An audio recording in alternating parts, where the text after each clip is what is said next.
Tem desejo de se aprofundar na palavra de Deus para ter mais firmeza? E o mais importante, se você quiser realmente saber interpretar corretamente a palavra de Deus, eu tenho um convite para fazer a você. Quero te convidar para conhecer o Bacharel Livre em Teologia do Nascido de Novo. Curso com mais de 80 matérias, mais de 50 bônus exclusivos para você, com todo o material incluso, que vai te levar a ter o seu certificado e a sua credencial de teólogo. Para conhecer todos os detalhes do curso, é só clicar em Saiba Mais aqui embaixo. O livro, Vilela, ele é dividido em 5 partes e a parte central, que é o 3º capítulo, é o dobro de tamanho de todos os outros. Por quê? No 3º capítulo eu trato a questão que eu considero a mais espinhosa do livro e a mais espinhosa para mim, que é o problema do mal. Então ali a gente trabalha a questão do problema do mal. E num determinado momento a gente trabalha a questão da presença do mal e ao mesmo tempo Cristo como alvo dessa maldade humana. E antes disso a gente trabalha o modelo de Cristo a partir de 2 conceitos que são importantíssimos. Um tem a sua origem até na filosofia, que é o conceito de frônesis, que é o conceito de prudência, de sabedoria. E outro que é o conceito de kenosis, que é o conceito de esvaziamento, aquela ideia de que Jesus, não julgou por usurpação ser igual a Deus, assim mesmo se esvaziou, assumiu a forma humana. Ali a gente trabalhou basicamente a questão de entender que a humilhação a qual Jesus se colocou não deve ser imitada na sua primeira instância, mas na segunda instância. E eu vou explicar o porquê. Qual é a primeira instância? O texto diz assim, né? Tende em vós a mesma frônesis de Cristo. E aí o sujeito lá ler o texto assim, pô, mas qual é a frônesis de Cristo? Na sequência ele diz, não julgou ser igual a Deus, a si mesmo se esvaziou, assumiu a forma de homem, a forma de servo. E, em vez de ser senhor, ele, sendo Senhor, serviu. Que é o exemplo típico do Cristo, que é o Senhor, mas ao mesmo tempo está servindo, lavando os pés de Pedro, por exemplo. Então, quando as pessoas leem esse texto, em geral elas são tentadas a achar que esse tende em vós a mesma frônesis de Cristo significaria o esvaziar-se. Então eu tenho que me esvaziar do meu ego, tenho que me esvaziar do meu orgulho, da minha pretensa. Nada disso. Isso aí a gente não tem como fazer. Esvaziamento não cabe pra gente. Por que o esvaziamento, a kenosis, não é uma experiência humana? Porque a kenosis é uma experiência apenas divina. Porque só Jesus é Deus e que, portanto, para se tornar homem, precisa se esvaziar, porque ele é Deus. Mas eu não. Eu já sou homem.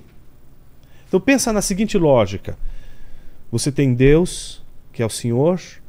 Você tem do lado o homem, que em tese seria servo de Deus. Então você tem o Senhor, você tem o servo, você tem Deus, você tem o homem. Então, o Senhor não pode ser servo, o servo não pode ser Senhor. Deus não pode ser homem, homem não pode ser Deus. O que acontece com Cristo? Ele sendo Senhor e Deus, ele se tornou servo. Para ele se tornar servo, a condição é se tornar homem. É um caminho para servir. É se tornar homem. Então por que ele precisou se esvaziar? Porque ele é Deus. O esvaziamento não é a atitude que deve ser imitada por nós. Por quê? Eu não tenho que me esvaziar, eu já sou vazio por natureza. A gente não é Deus. A nossa condição já é humana. O requisito para sermos servos nós já cumprimos, somos homens. Então se a gente tem que imitar alguma coisa em Cristo, não é no esvaziamento, é no serviço. Exato. Então eu não me esvazio, eu apenas tomo consciência de que sou um ser humano e que, portanto, sendo ser humano, eu não posso ser senhor.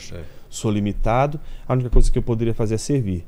E aí, nesse sentido, servir a Deus, servir ao próximo, seria uma obediência à nossa própria natureza, o reconhecimento da nossa própria natureza. Então, eu não me esvazio, eu tomo consciência do meu estado humano e que, portanto, eu já tenho todo o requisito para poder servir. Eu sou um ser humano, eu posso servir e não há nada de inglório nisso. Não há nada que me torne menos humano pelo fato de que eu estou servindo. Eu só estou servindo porque eu sou homem. E Cristo só nos serviu da maneira que Ele nos serviu, porque Ele se fez homem. Porque para servir, Ele precisava da condição para o serviço, que é ser homem. Então, quando alguém serve, alguém não está se tornando menos humano.